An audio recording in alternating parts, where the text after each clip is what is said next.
Welcome to the Send More Offers Real Estate Show with Brandon Barnes, showing you how to do wholesaling deals consistently without having to go on seller appointments. Learn the key tips and strategies that Brandon's students use to find deeply discounted properties that are pennies on the dollar, all while avoiding wear and tear on their vehicle, body, and freedom. Whether you're looking for your first deal or your next deal, it's time to send more offers with your host, Brandon Barnes. Hey, Mr. TTP, Brent Daniels, how's it going, man? I am thrilled to be on here, Brandon. I don't know if you remember this, but you were my first podcast interview for Wholesaling Inc. Oh, did you know that? No, I don't think I even literally 5 years ago, 5 years and 2 days ago, I interviewed you for the Wholesaling Inc. podcast. And now incredible. The roles are reversed. Yes, sir. Let's do it. Well, look, I mean, it's been an incredible journey. A lot has changed. What you did and what you taught me early on, before TTP was really even a thing, it really just helped me kind of get things out the gate. So I've been able to share that with others. And now you're sharing, the whole cold calling message, how to do business the right way, talking to people, and you've been crushing it, right? But now things are going to kick up a notch because you're the new owner of Wholesaling Inc. Congratulations, man.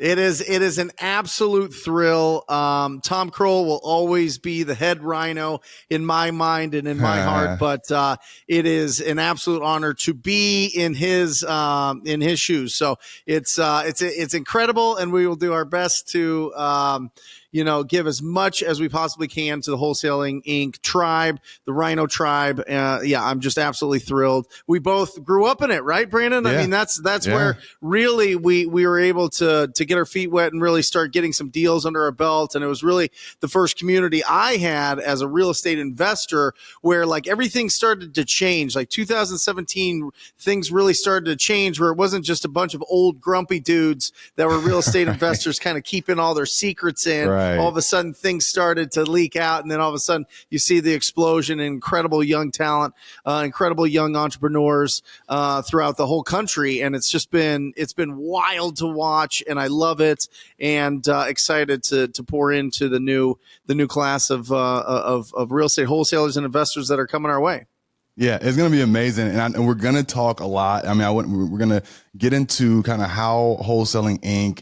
Will be set up, what you guys will be having available and the direction of things. But I wanted to talk specifically about how, the TTP group and Wholesaling Inc., everything that you've done with the students, that unique perspective of hearing everybody else's story plus your business and kind of getting it from all parts of the country. What do you think is working really well right now in wholesaling for today? Yeah, right. I mean, listen, the seed of all great deals, any of these deals that we do is having a quality conversation with a distressed property owner.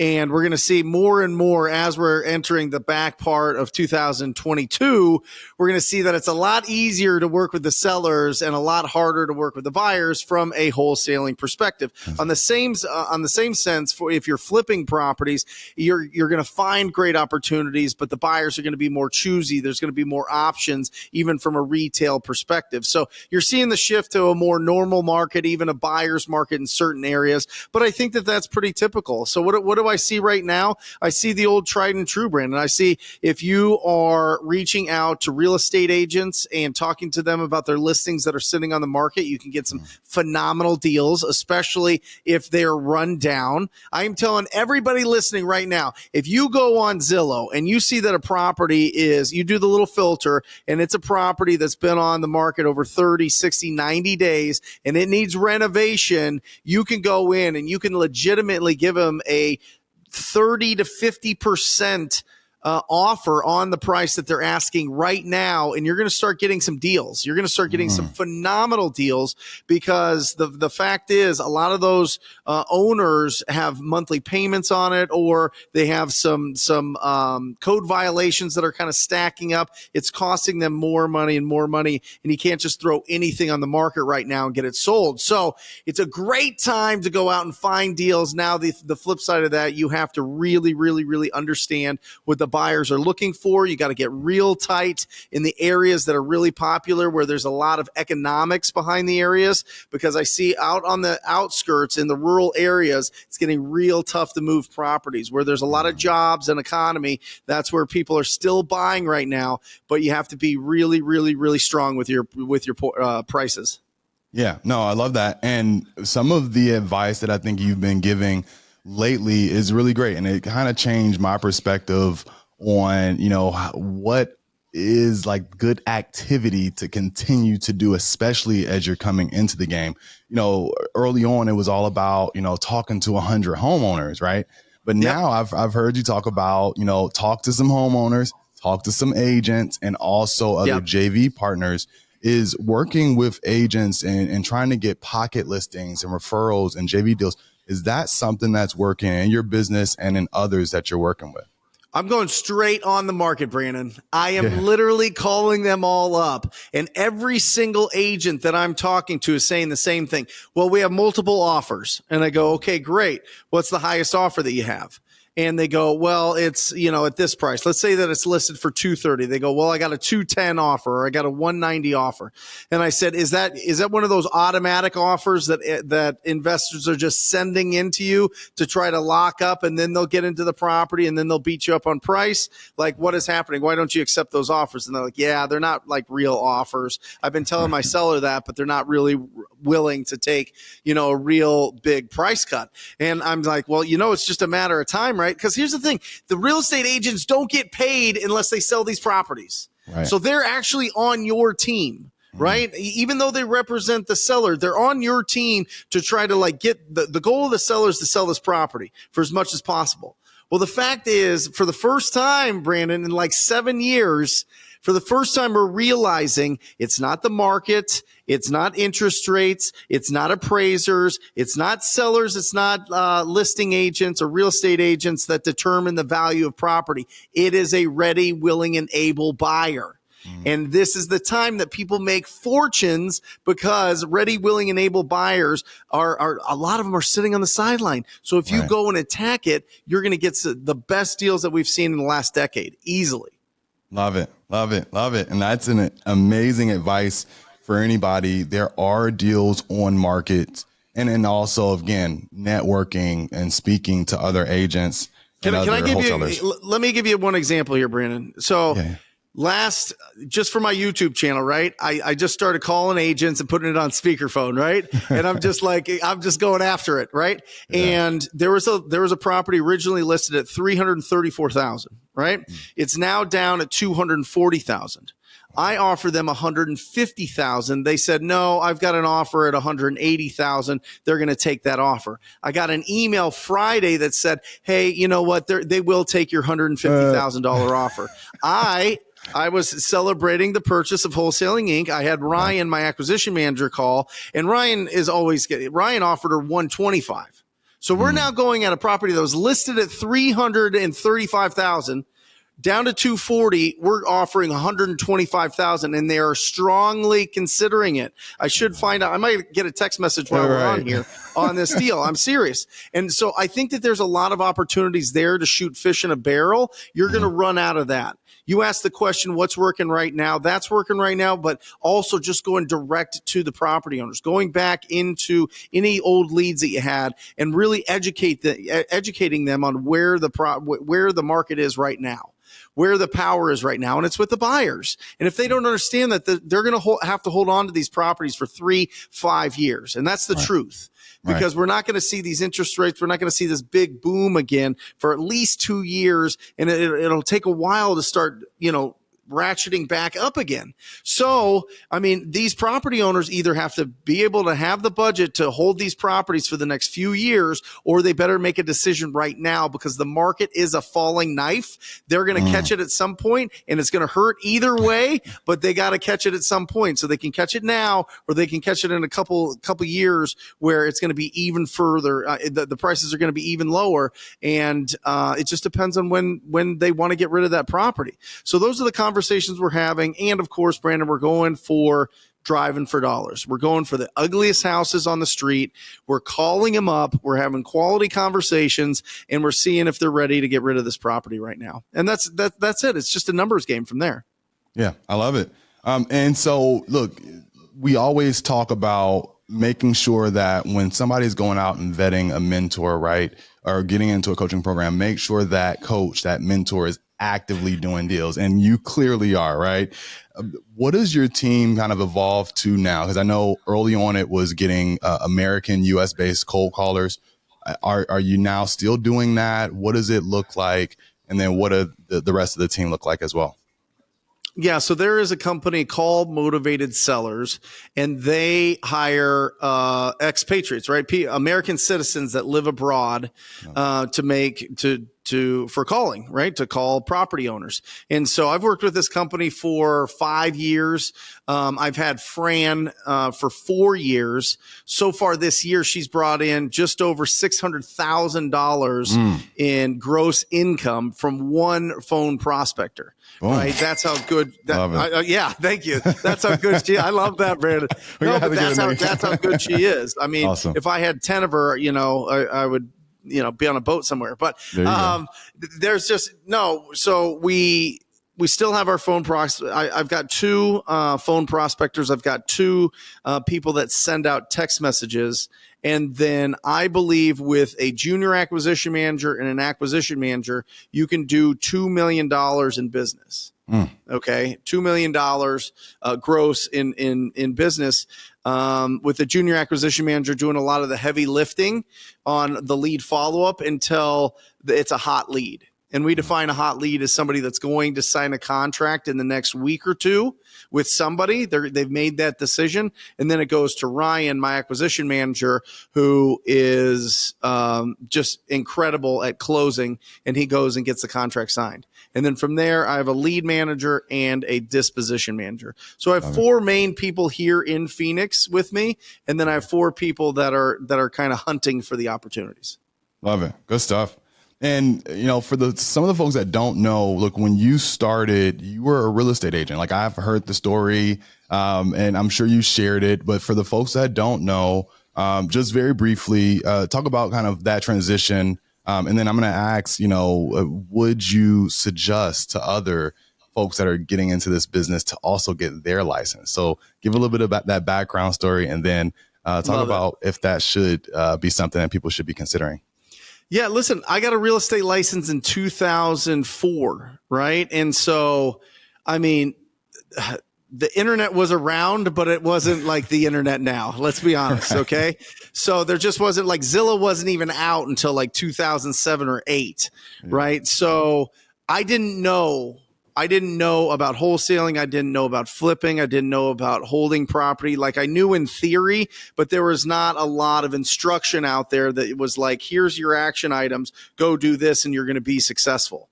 So I was like, okay, well, I guess, none of my family members were real estate investors. There was nobody that I knew that was friends of the family that was real estate investors. So I just went and got a real estate license. Because I read Rich Dad, Poor Dad. That destroyed my brain and put me on a whole different path, right? And so I read that. And the beautiful thing about that is it changes your perspective, but it's not an action item list. It's not an instruction manual by any means. It's kind of more theory and more education, but very impactful. And so I got my license and did that for a long time. Thought I was a genius, lost everything because I stopped doing the things that were making me successful, which was picking up the phone and calling people. And in this business, it's a requirement. It is a 100% a required skill to be successful in this business. Is you got to pick up the phone and you got to call a lot of strangers and you got to talk to them about real estate.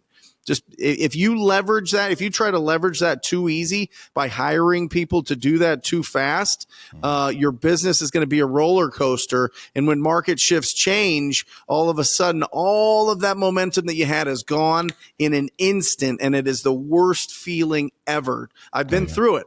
I mean, I went through it. So, clawed my way back out and discovered what wholesaling was in 2013 and did my first deal in 2014 and have been going ever since.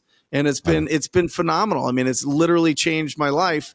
And so to answer the question, I'm going to answer a question, then I'm going to answer a different question you didn't ask. But do I think people should get their real estate license? Yes. I think at some point they're going to require it for being a real estate wholesaler in most state in throughout the whole country. You can already see states doing that. Right. But also, if you have a real estate license right now and you don't have wholesaling in your toolbox, you're missing out on like $250,000 minimum every single year of opportunities, because you don't know that that's an option that you can use. So I would learn everything that you can about wholesaling. I would find anybody that you connect with, anybody that feels good in your gut, and let them coach you, let them mentor you, let them like skip you to the front of the line and help you out, because real estate agents are going to go through a real tough time right now. Tough. They need to have this in their toolbox for sure. Yeah. And just as far as getting going, cold calling, like at a big level, do you think that you just came at the right time to kind of combine that traditional real estate agent approach into wholesaling and then the big push to the education businesses that we see booming now? I'm telling you, Brandon, it is so crazy, right? Like before 2017, there was no cold calling. You know what I mean? In our space. Especially not for wholesaling, right? Not for wholesaling, not at all. It was all marketing or door knocking or bandit signs, right? Mm-hmm. That's it. You know, maybe there was radio and TV and some of these other things, but those were for people that had huge budgets. Right. For people that didn't have any money, it was like you basically door knocked or you wrote handwritten notes till your fingers got all sore, right? I mean, that was your options. And I had come from a world where you had to call 3 hours a day. Right. I was coached that you called from 9 to noon every single day as a real estate agent. The crazy thing is every industry, whether it be hotels, whether it be insurance, whether it be commercial real estate, whether it be hospitals, whether it be whatever it is, they cold call all day long. Every industry does outbound prospecting. Right. Everyone except for real estate investors. And so when we came onto the scene in 2017 and it just blew up, it just went from there. And then the access to be able to get really accurate phone numbers through something called skip tracing came about. And then the industry changed. And now it's just, if you don't make calls, I mean, you're not in this business for a long time. Very true. Very true. Right. And so you've also recently, I think I just saw something where you were talking about how over these few years, right, or 5 years, if you will, you've mainly wholesaled virtually close to 100% of your deals. I mean, I know you've done some creative, you've done a few flips. Sure. Is there a way, I would say, is there a path to success just following that?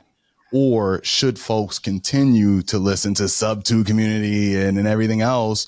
You know, do you have to get into that creative side of things to be successful? I love that you asked this question. I think that this is a fundamental question that everybody has to ask themselves, because before I was like, you know what, I want 1,000 doors. I want to own apartments. I want to own hotels. I want to own single family houses. I want to own all these things. And then I owned rentals, and it became an absolute nightmare for my life. Because here's the thing, that something that I didn't understand at the time, but I understand it now, is time is not the most precious resource. Attention is. Attention is. And if I have time to spend with my family and I'm pulled away for something that's going to distract me, like a renter or like an Airbnb or something, it always comes up, whether it's even if you have a property manager, you have to manage that manager. I mean, It's just, there's always something that comes up, right? And it's its own business. And I think that is wonderful. And I think that you can build incredible wealth. But for me personally, I have crazy children. Right. I get to date my wife every week, which is great. Yeah. I like exercising. I like going to the cabin. I like just turning everything off. I want my attention to be on the things that I want and get energy from. And it was just draining me over and over and over. And then I realized, owning property is not the top of the pyramid. The top of the pyramid is being the bank. Right. The top of the pyramid. So I thought to myself, wait a second, if I can just build a business that is incredibly profitable, 55% profitability. And that business can do $1 to $1.5 to $2 million a year. And I can save a lot of that and just keep, don't go over my skis with expenses. I could save up a really good amount and I can lend that money out at 10% plus a point. Right. And then that's the whole plan. And that's what I've been doing. And so I've got incredible passive income coming in the form of debt repayment, and I don't have to fix up anything. Yeah. I don't have to get insurance on anything. I don't have to worry about renovating every single property that I have in 15 years and lose all of that cash flow that I just got over the last 15 years, because you have to renovate these things all the time. You have to keep them up to date. They're always on your mind. And listen, I think that you can build incredible wealth and you can do incredible things with owning a lot of real estate. I think that being the bank for me and my family is a better route. So my idea is get as much cash in as possible, treat my team really great, bonus them like crazy, and take a lot of money home and lend it out. Love it. That's great. And so for the person, guru or whoever that says, well, hey, you need some tax write-offs, you need something to be able to write things off. What would you suggest to the person that's listening right now that says, hey, I don't need to buy anything? How would you set that wholesaler up for success to where they're not paying a boatload in taxes? Well, listen, Brandon, you're going to pay taxes. Either way, sure. Listen to me. What people don't understand is you're going to pay the taxes. They're going to get you now, or they're going to get you when you're dead. You know what I mean? So it doesn't matter. I mean, that's the interesting thing is, right? You pay more the more you make, right? We were born, Brandon. We were babies. We grew up. We did these things, and some babies pay more to taxes than other babies. It's just that's just the way that this country works, right? Yeah. So, I've tricked myself into believing that I love paying taxes. You probably can avoid it by owning a lot of real estate, but let's not get it twisted. Like, you're going to pay taxes. Sure. You're going to pay taxes. So, it's a big pain in the ass every year, but it is what it is. And you know what? I'm fortunate to be able to pay what I do. And every year I still buy real estate. Every year I try to buy at least $1 million worth of real estate. You can depreciate that and get some benefit, but you have to own, here's the thing, Brandon, you have to own $125 million free and clear in real estate to make $1 million a year after taxes. That's alarming. I mean, what are we doing? Yeah. You know what I mean? It is. No, that's ridiculous.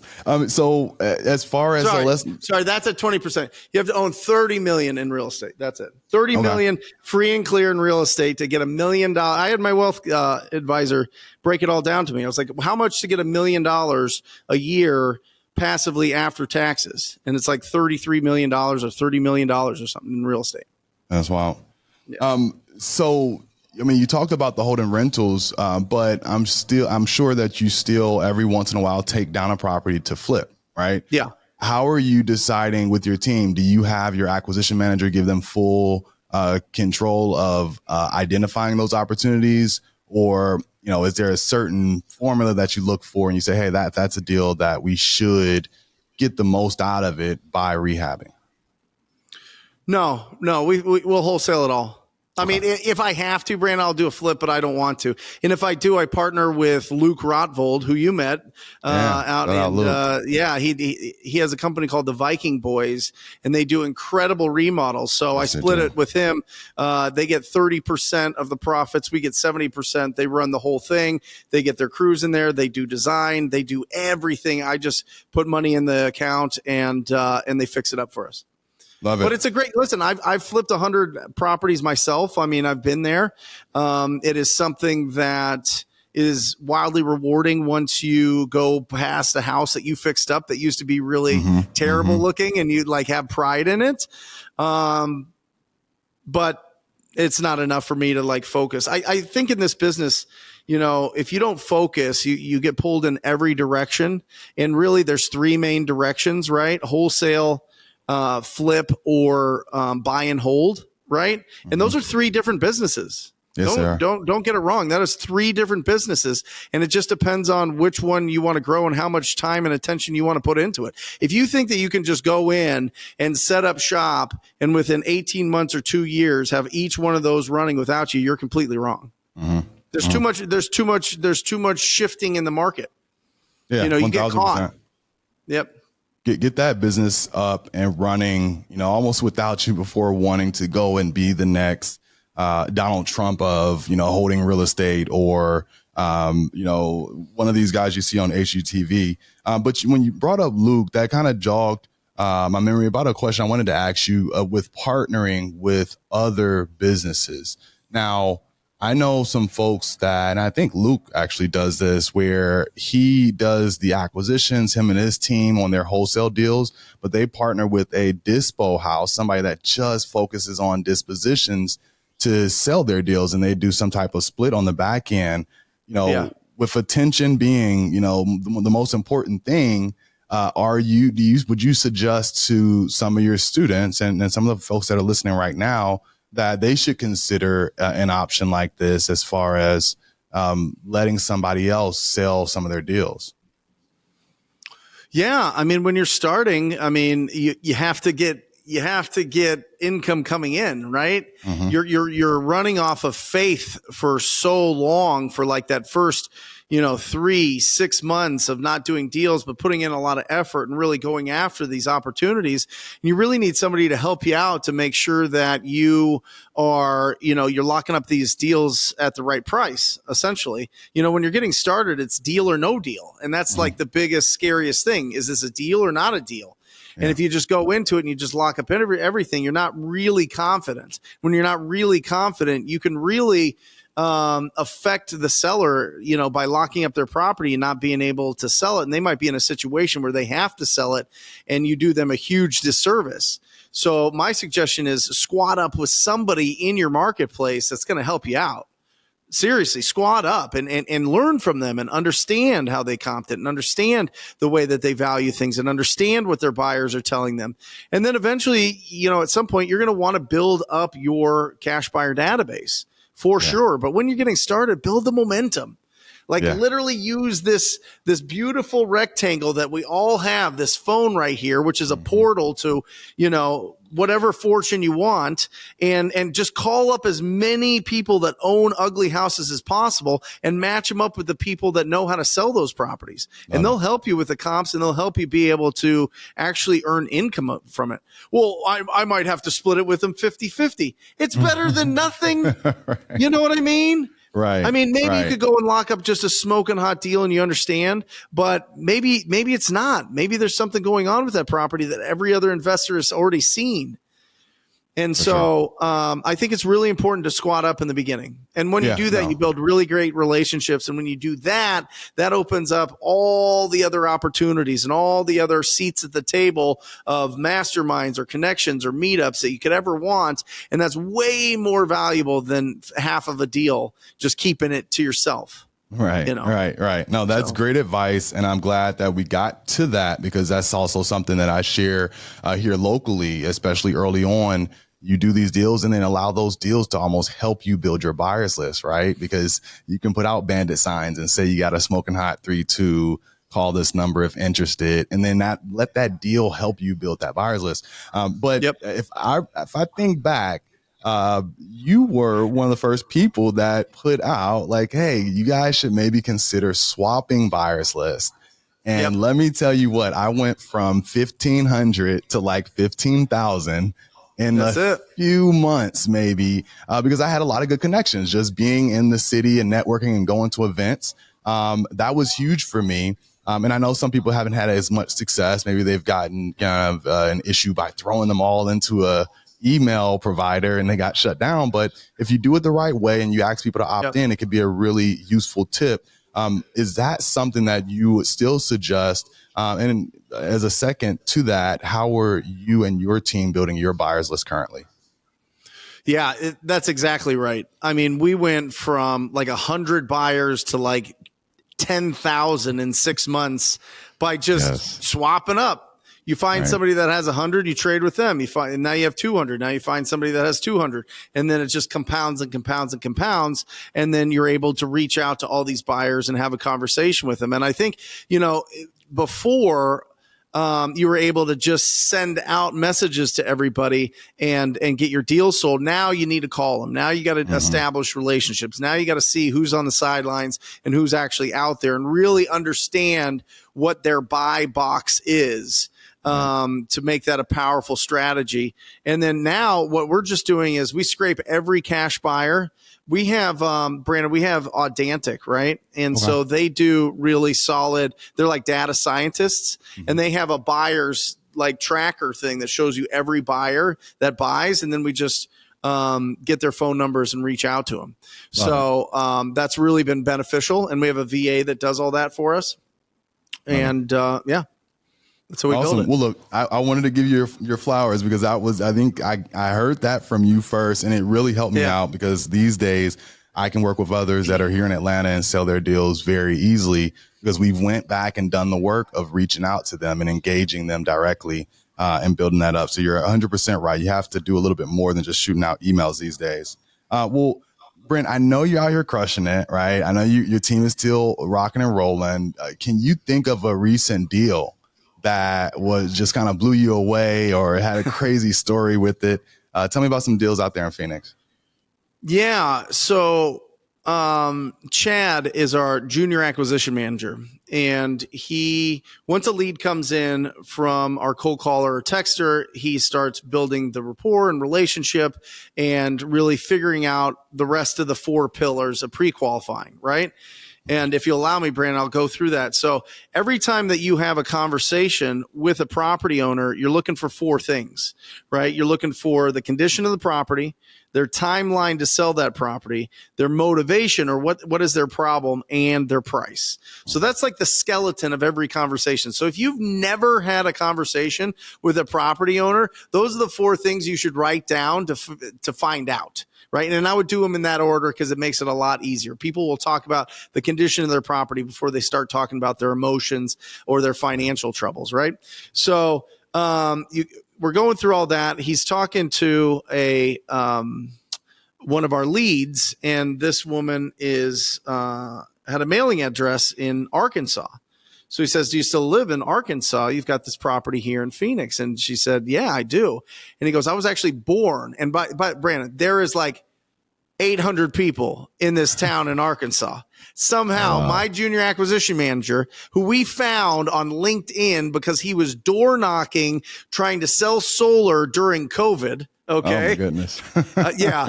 He was born in this town that this woman was living in. Wow. Right? Of 800 people. So they instantly had this relationship. They instantly had this rapport. We offered $330,000. They had offers at $350, $365, whatever. She just wanted to work with us at $330. We thought at the time the market was going up, but it wasn't too crazy. We thought we could sell it for $350, $360, right? And we put it out there at $370 because Jeremy, my disposition manager, was like, "Oh yeah, it's going to be, the market's going real crazy in this area. It'll maybe we can get 370. It got bid up to 465. Oh my goodness. 465, right? Hold on a second. Come on. There we go. Love it. Oh my goodness. It was, that was by the way, listen to this, Brandon. We assigned it.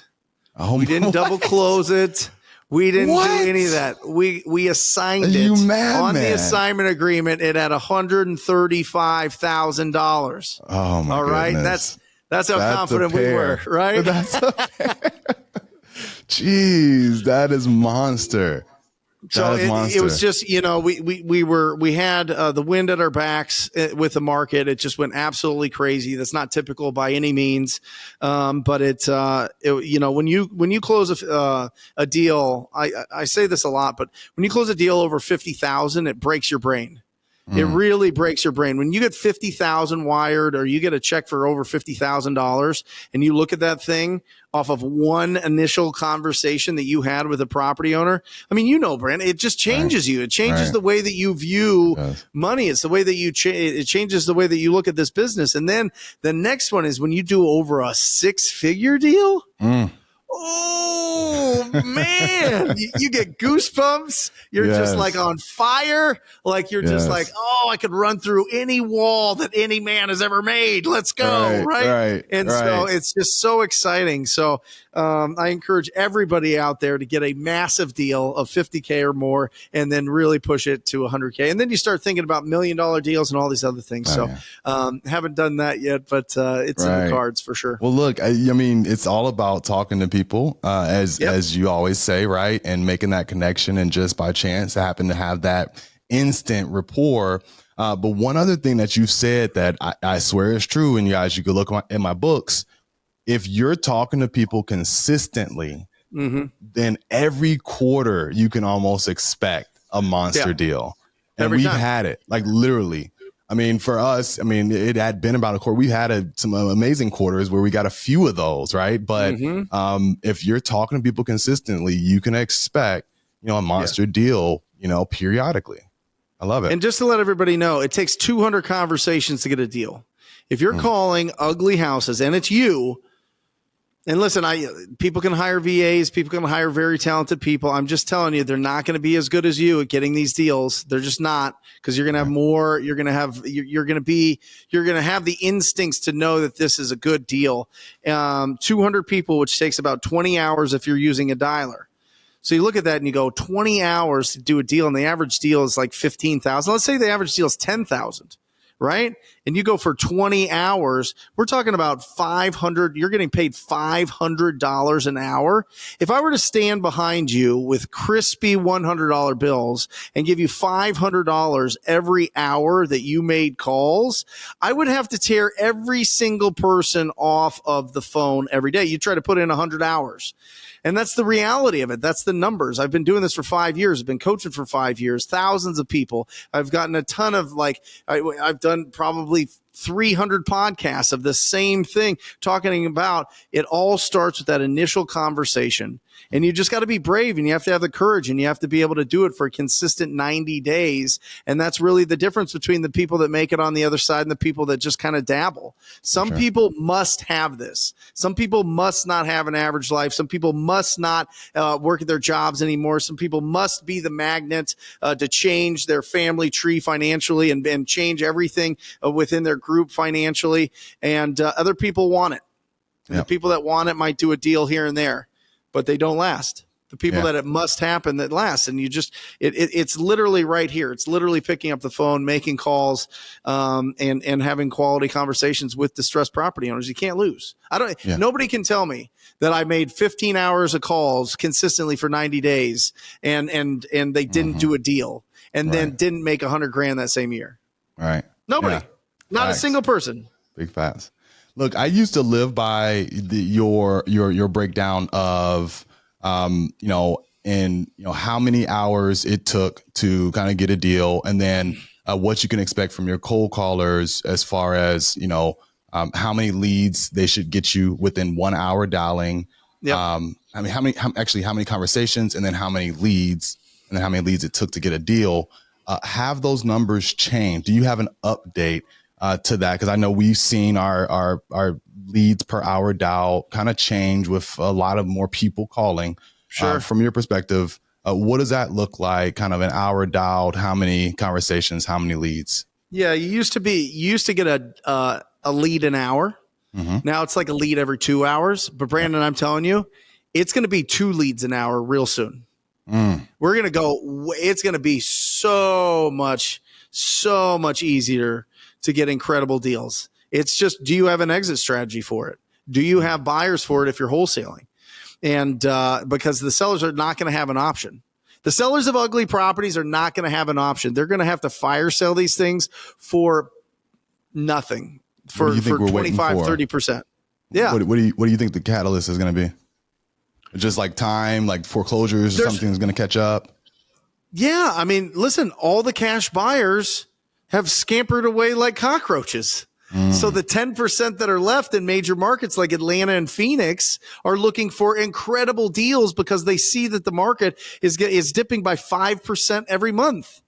Yeah. Every month. Yeah. I mean, people it's been dramatic in a lot of areas. All the areas that went up, 20 to 45% in the last 2 years are going to give it back. And that's fine.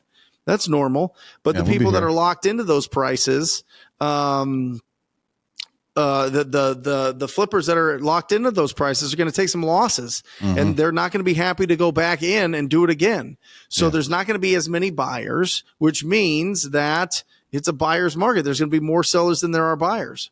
Right. The demand is not going to be there. So people are going to do anything they can to get rid of these properties. Love it. Love it. Yeah. Look, this has been great to just kind of have that refresher of everything that's going on with TCP. And I want to hear a little bit more about Wholesaling Inc., but I can't let you get out of here without putting you through the lightning round. Are you ready for that? Let's go. All right. Here we go. Make it rain. Look, so a series of questions. You don't know the question. I don't know the answer. Just say the first thing that comes to your mind. What is one book that's been instrumental to your growth as a real estate investor? Go Giver. Love it. Are you still reading that once a year or once a month? I do. I was reading it once. I read it once a week in 2017. I read it every single week in 2017. Tripled my income. Oh, love it. Love it. Love Yep. it. If you could have drinks, go out to drinks or coffee with any one person, dead or alive, who would it be and why?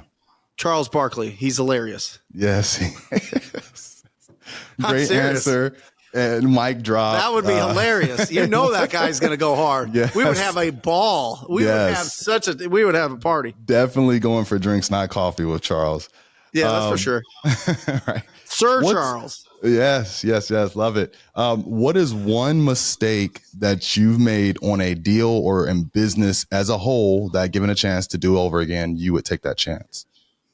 I would not. I thought that I was too smart to make calls. I thought making calls was beneath me, and it ruined me financially in my late 20s. I should have stayed on the phones and stayed consistent and not thought that I was a genius and just did the work, and I would have been so much further ahead. For real. Yeah.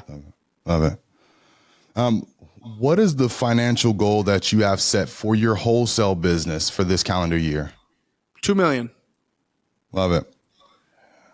And if you woke up tomorrow with $500 million deposited into your account overnight, what's the first thing that you would go out and purchase with that newfound money? I don't know. Flowers for my wife. That's a lot of flowers, man. Yeah. No, I mean, you got to make sure that that's solid. Yeah. Big facts. No point in getting 500 million and, losing it all. Yeah. Love it. Love it. What is the best advice that you have for somebody looking to do their very first deal? Find an ugly house, be brave, get their phone number or knock on the door and ask them if they would consider an offer on their property. And if they say no, ask them, I completely understand. Do you have any other properties that you would consider an offer on? Love it. And if the person that's listening right now, if there's somebody out there that's struggling, just can't get it going, what would you tell that person? Anything different as far as advice would you tell that person? Seriously, look at your day and look at where you're putting your attention. Because the fact is, really successful entrepreneurs are trying to find a way to serve the community, serve the public. Everybody else is trying to consume and be entertained. So what do you want to do? Do you want to listen to the newest album in your car, or do you want to listen to an audio book or a podcast? Do you want to, watch Netflix all day, or do you want to pick up the phone and call people or go network with people that are, financially in an unbelievable place? You got to really, really, really watch where you put your attention, because it is all designed to keep you trapped in entertainment. They're just trying to entertain you so that you can just keep pushing for somebody else. And if you have that entrepreneurial brain, which I assume everybody that's listening to this has, you know that you can't live that way. So, you got to really watch where you put your attention, because it's a slippery slope. There's a lot of things that can grab you from an entertainment perspective. And if you really focus for a solid year on going after your business goals, I don't think anybody can lose in this country. I think it's set up for us to win. They just don't make it easy to, because they distract us. Yes, 1,000%. Well, Brent, look, it's always good catching up, and everything that you talked about with as far as focusing on buyers, the great advice which you've continued to give about how to get your first deal and how to just get going, what type of activity that folks need to be doing. And then lastly, the attention. I love that attention is like the most valuable resource out there. It's not just time, it's your attention. So watch what you're focusing your attention on. It's always good to speak and catch up. But I know you have a lot going on at Wholesaling Inc. with the new acquisition. What do you have in the works over there? What are you cooking up? What's coming our way? When's the next event going to be? Nice. Tell me what's going on.